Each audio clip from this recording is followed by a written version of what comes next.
I'm Jack Sellner from Denver, and this is a fiber optoscope. My associate, Jerry Kepke, and I have done over 500 examinations of the upper airway utilizing this tool. We feel that examining the upper airway with the fiber optoscope can have a profound effect on one's interpretation of clinical complaints. We further feel that this is a very simple tool to use, that it can be very practical, doesn't need to be expensive.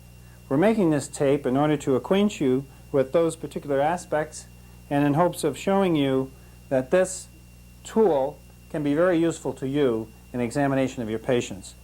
It's our bias that every patient who has upper airway complaints could benefit from such an examination. Now I'd like to show you on this chart here, there are certain areas of the nose and the pharynx that with the routine examination one generally cannot get a real good look at these structures, particularly in the posterior nasal fossa, the nasal pharynx, and then again in the hypopharynx, including the glottic structures. Now, in the best of circumstances, using a mirror examination and with the most experienced hands, it's generally conceded that about half of the time you're able to get an adequate look at the nasal pharynx or the glottic structures. Now, it's important to realize that even if you get a good glimpse look, you're not going to see functioning dynamics. And this is one of the aspects of fiber optic examination, particularly if you use videotaping of the examination, which we think is a tremendous asset. Now, the manner in which it's generally used is really very simple. And all one needs in order to be able to do a fiber optic examination of the nose is the scope itself and a light source. In this particular case, we're using an Olympus CLV source, which is more light source than one generally would require. Now, this particular tool is very simple to manipulate, and I'd like to show you some of the properties here.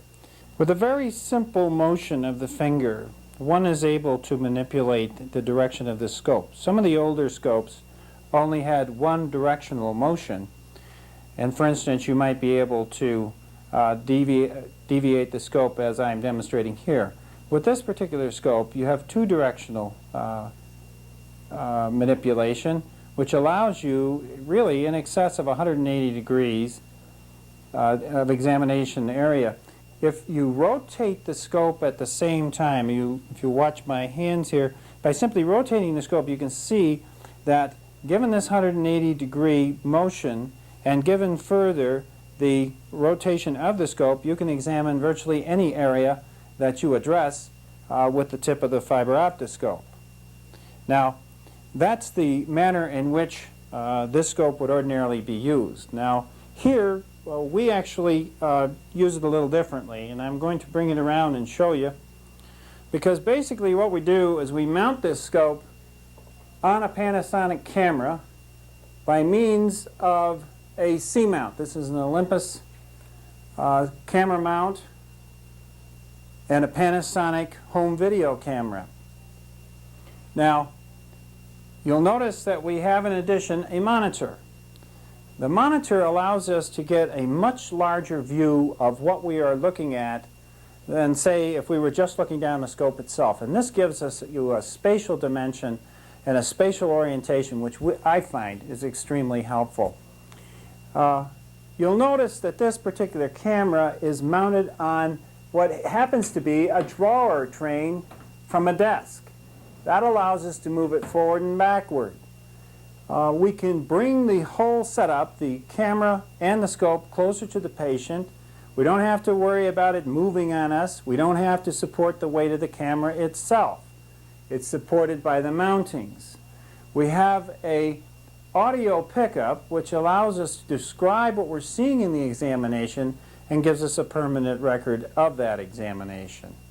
Now, with these features in mind, what I'd like to do is to introduce to you one of my colleagues, Kevin Murphy. Kevin is a fellow in training here in Denver, and he's volunteered to do an examination for us. Now, I'm going to show Kevin by means of these graphs again some of the anatomy we're going to be particularly interested in, and give you a little bit of orientation to certain structures which will be apparent on the exam. So I'm going to go back over here to the graphics again, and again start with this very nice graphic which is available through the Olympus Corporation. This is the vestibule of the nose, and will be the very first thing that will be noted on the exam. Now you know there'll be a septum here that separates right from left side of the nose, and graphically represented is the right side of the nose. What one encounters are two concha. The inferior concha one always sees. The middle concha is sometimes tucked behind the inferior, and then the superior concha. Now, many fiber optic examinations of the nose would result in examination of this sphenoethmoidal recess area being missed. Now, the reason for that, we believe, is some of the difficulties with dexterity with the scope. It's one of the advantages of mounting the scope, as if one does mount it, you are able to manipulate the scope and insinuate it into this area with relative ease. Now, the posterior portion of the fossa is the choana. The choana opens into the nasal pharynx.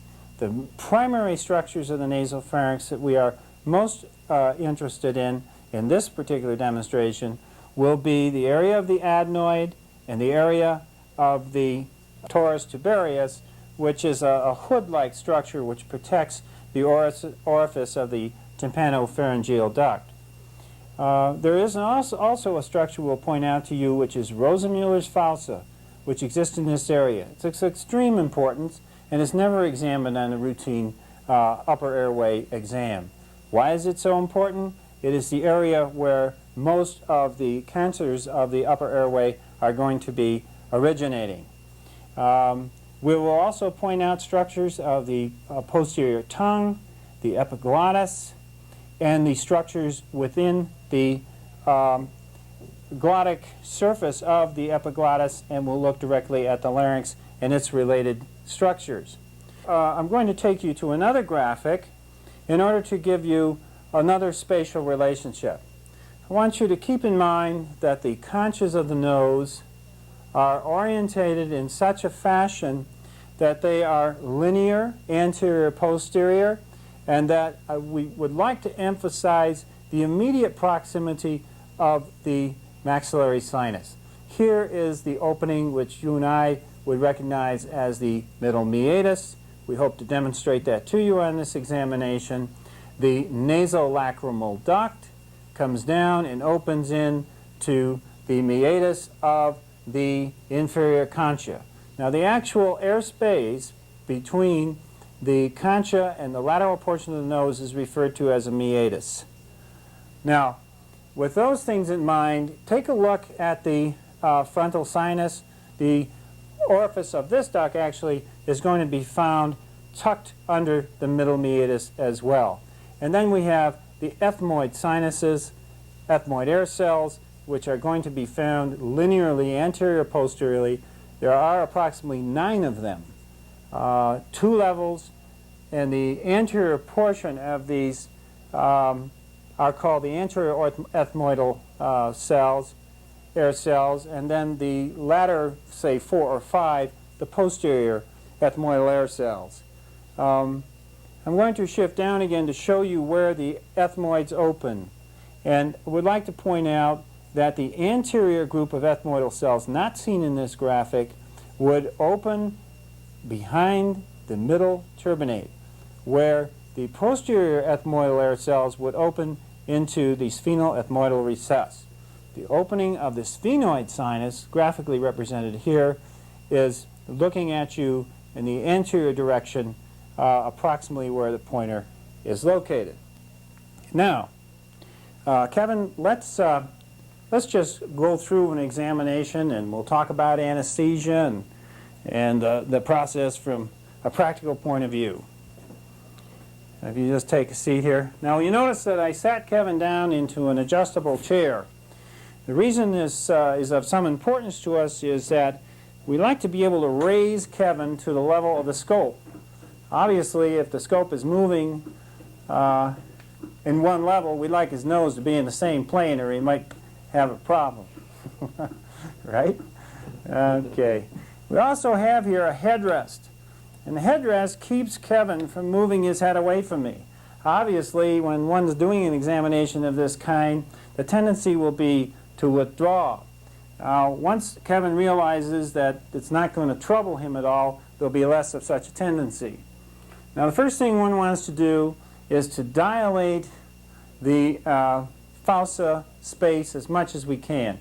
The way I'm going to do that is by using a combination of an ephedrine, 1%, cocaine, 0.5% cocaine, spray in the nose. Now, Kevin, I don't want you to have any problems here.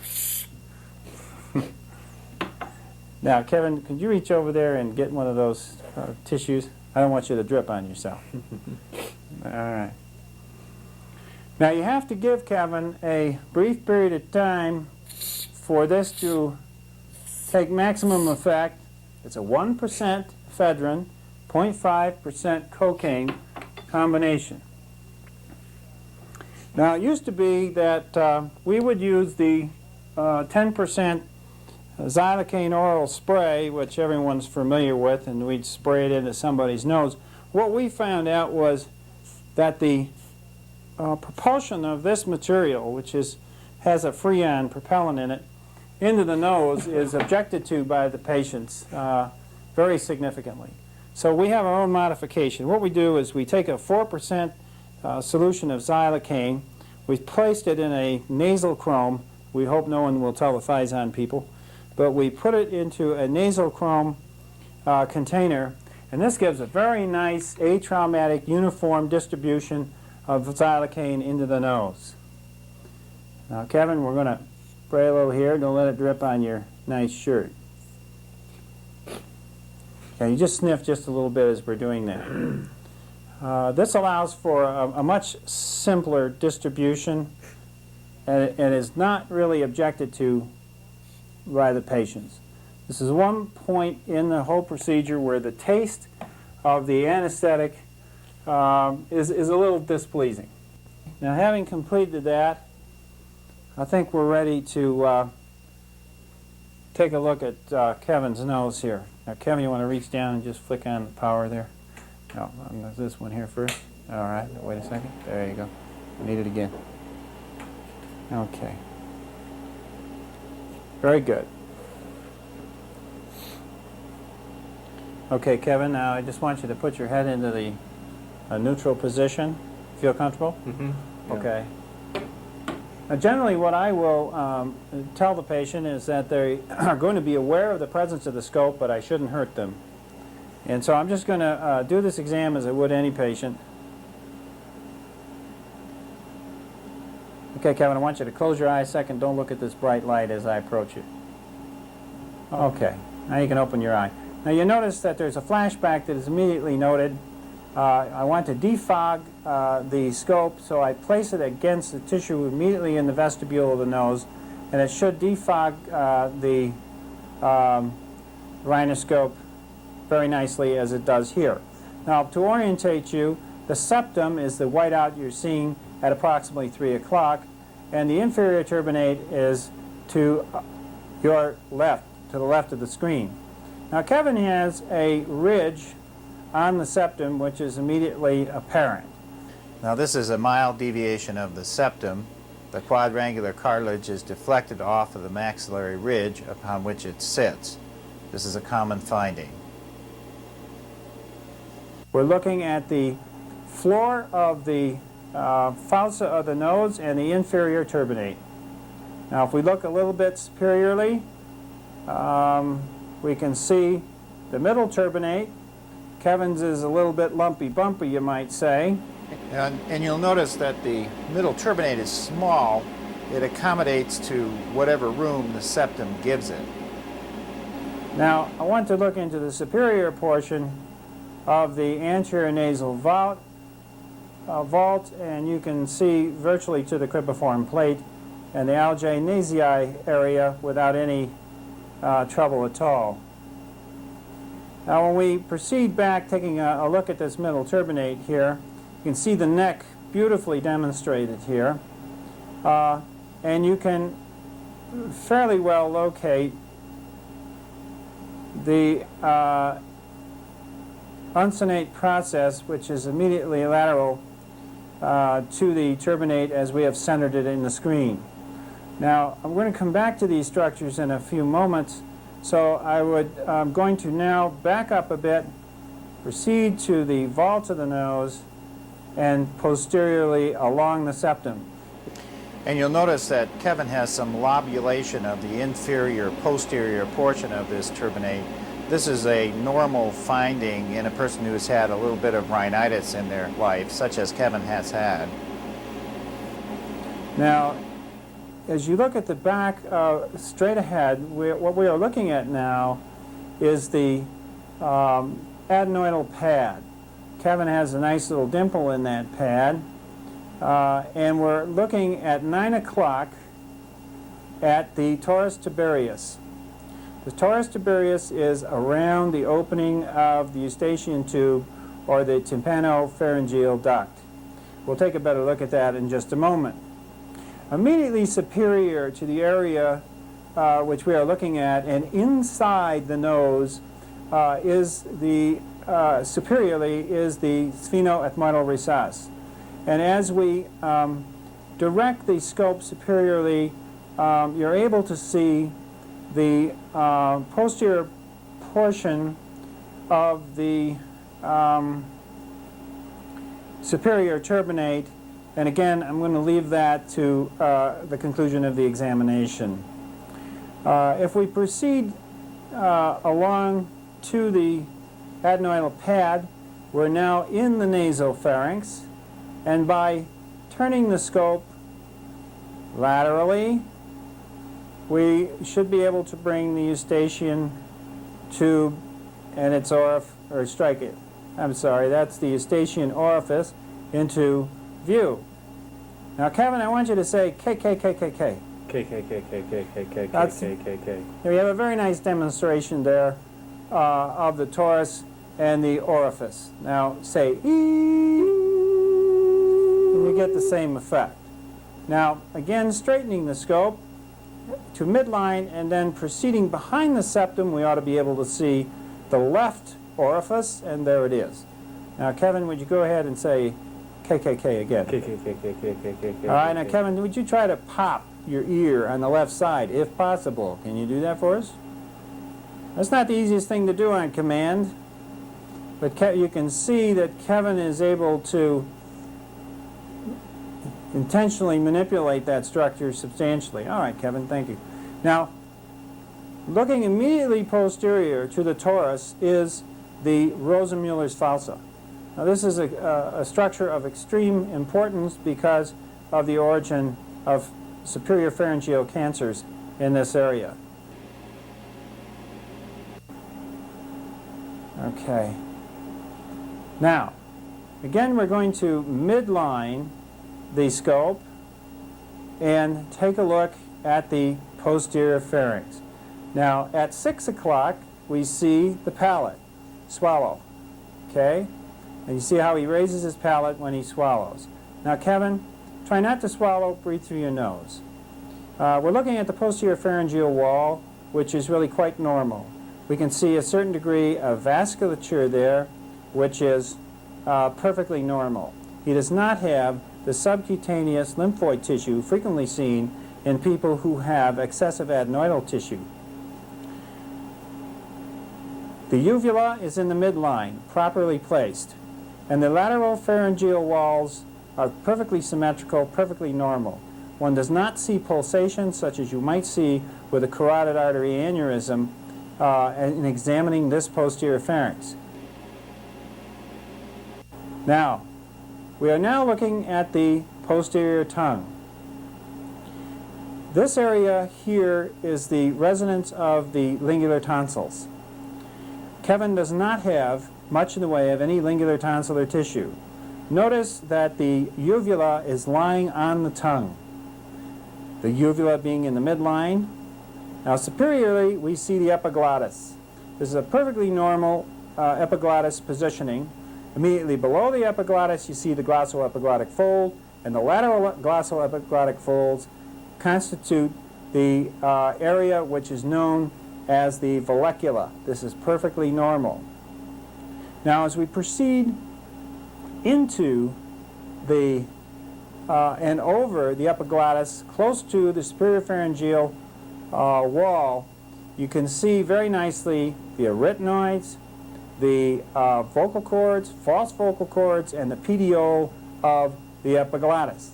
To the right, that's actually to his left, is the piriform sinus. Now when he swallows, that is where food or liquid is going to enter the posterior pharynx and join with the esophagus, well, and meets the esophagus posteriorly. Here's a good look at the right piriform sinus. Now the epiglottic folds are beautifully seen here. Both sides of the epiglottis perfectly normal. Now we are in an area that is not anesthetized at all. We do not use posterior pharyngeal anesthesia here. And Kevin is tolerating this without difficulty, which is the case with virtually all patients. Now as I proceed closer to the structure of the vocal cord, I'm going to ask Kevin to say very gently, Kevin, E. Now give me a high pitch E. Now relax. Notice a little mucus bridge there at the level of the vocal process. Now you also notice that you can see down into the trachea uninhibitedly to the area of the cricothyroid cartilage. Now, Kevin, I'm going to back up a little bit.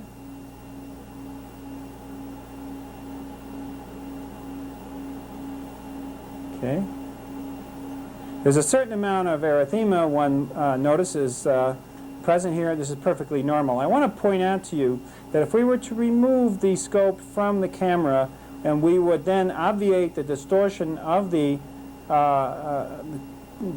monitor, you'll get a much sharper picture. So you do sacrifice something with the monitor. However, it's a very simple matter to take the scope off of the camera and to do a direct visual examination, which I'm going to do at this point. Now, when I do this, you will no longer be attached to the recording monitor, so you won't be able to see what I'm seeing with Kevin, but you will be able to appreciate the ease with which this procedure can be carried out.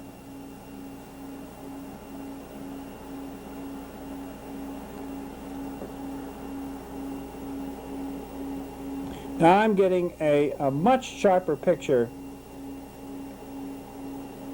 without the monitor distortion.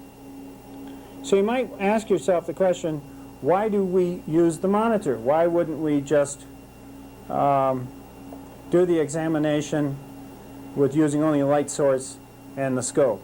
The answer is found in the advantages there are to permanent records, and also the advantage one has with a video recording of being able to return to the recording and take a look at before and after treatment results.